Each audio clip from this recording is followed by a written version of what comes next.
అని ఈ ఆర్టికల్ చూస్తే ఒక అనుమానం వస్తున్నది। दैनिक भास्कर लो सोम डिस्टिलरीज के खुले में बने 20 स्पिरिट और रिसीवर टैंक सील।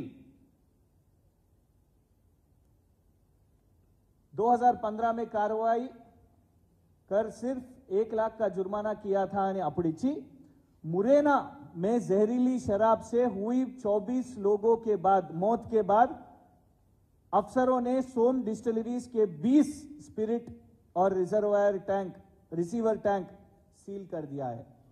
24 मंदी कल्ती मन जहरीला शराब तागी చనిపోయిన తర్వాత ఈ సోమ్ డిస్టిలరీ అనే సంస్థను వాళ్ళ ట్యాంకులను అక్కడ మధ్యప్రదేశ్ ప్రభుత్వం సీజ్ చేయడం జరిగింది, అధికారులు సీజ్ చేయడం జరిగింది।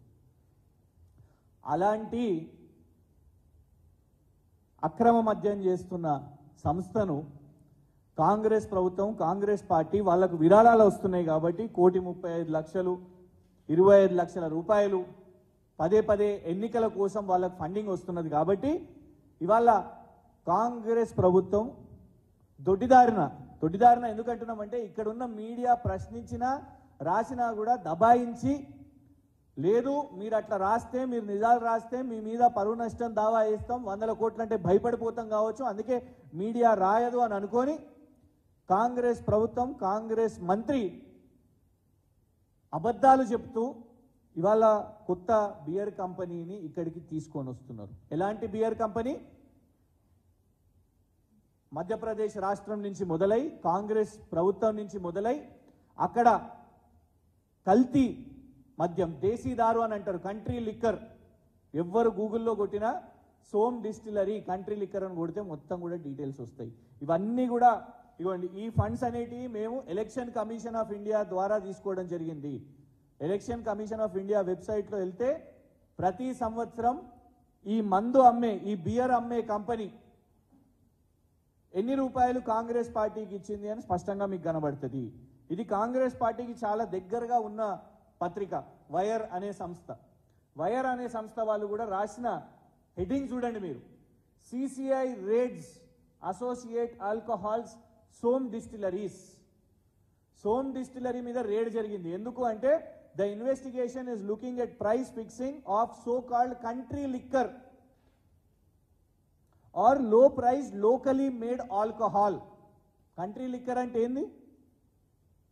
అది మళ్ళా తెలంగాణ రాష్ట్రంలో ఇవాళ కాంగ్రెస్ ప్రభుత్వం తీసుకురావాలనే ప్రయత్నం చేస్తున్నది। మళ్ళా గుడుంబాలు ఇట్లాంటి బియర్ కంపెనీలు వీటిని మొదలుపెట్టే కుట్రలో భాగంగా ఇవాళ కాంగ్రెస్ ప్రభుత్వం ఇందుకే ఇవాళ ఎందుకు మీకు ముడుపులు వస్తున్నాయి, బ్రూ ట్యాక్స్ అంటే ఏంటిది అని చాలా మంది అనుకుంటున్నారు కదా, ఇగోండి ఇవే బ్రూ ట్యాక్స్। వాళ్ళు పైసలు సంపాదించడానికి ఆత్రంలా 4-5 నెలలే అయ్యి ప్రభుత్వము ఇలాంటి పాలసీలు తీసుకొని వచ్చి మధ్యప్రదేశ్లో కల్తీ మద్యం చేస్తున్న కంపెనీలు ఎవరు చేపట్టయితే అక్కడ సావులు కూడా అయినాయో, వాళ్ళ మీద రేడ్స్ అయినాయో, అరెస్ట్లు అయినాయో, కేసులు ఉన్నాయో అట్లాంటి వాళ్ళను దిగ్విజయ్ సింగ్ గారు ఇక్కడ ఉన్న ఇన్ఛార్జు వారికి సంబంధాలు ఉన్న కంపెనీ, కాంగ్రెస్ పార్టీకి సంబంధం ఉన్న కంపెనీ నిధులు ఇస్తున్నది కాబట్టి అట్లాంటి కంపెనీని ఇవాళ తెలంగాణ ప్రభుత్వం ఇక్కడ తీసుకొని వస్తున్నది। దీని మీద మళ్ళా కేసేస్తారా, 100 కాదు 1000 కోట్లు వేస్తారా? జూపల్లి కృష్ణారావు గారు సమాధానం చెప్పాల్సిన అవసరం ఉన్నది। మాకు ఆశ్చర్యం ఏంటంటే మంత్రే ప్రెస్ మీట్ పెట్టి అసలు ఏ కంపెనీ వస్తలేదు, అసలు ఎవరు దరఖాస్తే చేయలేదు అని మంత్రే చెప్పిండు అంటే మరి మంత్రికి కనీసం సమాచారం ఉన్నదా లేకుంటే ముఖ్యమంత్రి డీలింగ్ చేసిండా డైరెక్ట్ ఇందులో? జూపల్లి కృష్ణారావు గారికి తెలియకుండా రేవంత్ రెడ్డి ఇందులో డైరెక్ట్ డీలింగ్ చేసిండా? ఖచ్చితంగా జూపల్లి కృష్ణారావు గారు సమాధానం చెప్పాలి, ముఖ్యమంత్రి గారు సమాధానం చెప్పాల్సిన అవసరం ఉంది। ఎందుకంటే ఓపెన్గా నేషనల్ స్టాక్ ఎక్స్చేంజ్ కూడా తెలిసిపోయింది సోమ్ డిస్టిలరీకి ఇక్కడ బీర్ అమ్ముకునే కాంట్రాక్టు తెలంగాణ ప్రభుత్వం ఇచ్చింది వాళ్ళ వ్యాపారం ఇక్కడ చేసుకోవడానికి। మరి మంత్రికే తెలియకుండా అవుతుందా ఇది? దీని మీద కాంగ్రెస్ ప్రభుత్వం వాళ్ళు సమాధానం చెప్పాలి। దీని మీద ఖచ్చితంగా కూడా ఊరుకునేది లేదు। ఎందుకంటే తెలంగాణ రాష్ట్రం ఏర్పడ్డ తర్వాత కేసీఆర్ గారు ఇక్కడ ఇలాంటి బోగస్ బీర్ కంపెనీలను, ఇలాంటి అక్రమ మద్యం అమ్ముకునేటోళ్లను ఆ దందాలు కానివ్వలేదు.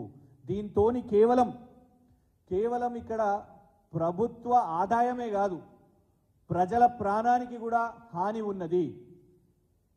ఆ రాష్ట్రాలలో మధ్యప్రదేశ్లో మనం చూస్తున్నాం, గుజరాత్లో కూడా డ్రై స్టేట్ అని చెప్తారు. దాదాపు 65 మంది చనిపోయినారు అక్కడ. ఒకటే రోజు 65 మంది కల్తీ మద్యం డ్రై స్టేట్ అయిన గుజరాత్లో తాగి చనిపోతే ఇవాళటి వరకు కూడా దాని మీద విచారణ లేదు, అరెస్ట్ లేదు. మధ్యప్రదేశ్లో ఇట్లనే ఈ కంపెనీలు చేస్తుంటే రేపు తెలంగాణలో కూడా ఇదే పరిస్థితి తీసుకొని రావాలన్నా మళ్ళా రేవంత్ రెడ్డి గారు, కాంగ్రెస్ ప్రభుత్వం. అందుకే దీని మీద వదలము. ఖచ్చితంగా ఈ కల్తీ మద్యంతో తెలంగాణ ప్రజలకు ఇబ్బంది కలగొద్దు. ఈ కల్తీ మద్యం దాగి మన దగ్గర కూడా మళ్ళా అప్పట్లాగా కల్తీ మద్యం దాగి వ్యక్తి మరణం అనే వార్తలు చూడొద్దు. అంటే ఈ బోగస్ కంపెనీలపై కాంగ్రెస్ ప్రభుత్వం మీద పోరాటం చేయాలి. జూపల్లి కృష్ణారావు గారికి సమాచారం ఉందా, లేకుంటే రేవంత్ రెడ్డి గారు డీలింగ్ చేసిరా? ఖచ్చితంగా కాంగ్రెస్ ప్రభుత్వం దీని మీద జవాబు చెప్పాల్సిన అవసరం ఉన్నది. Thank you.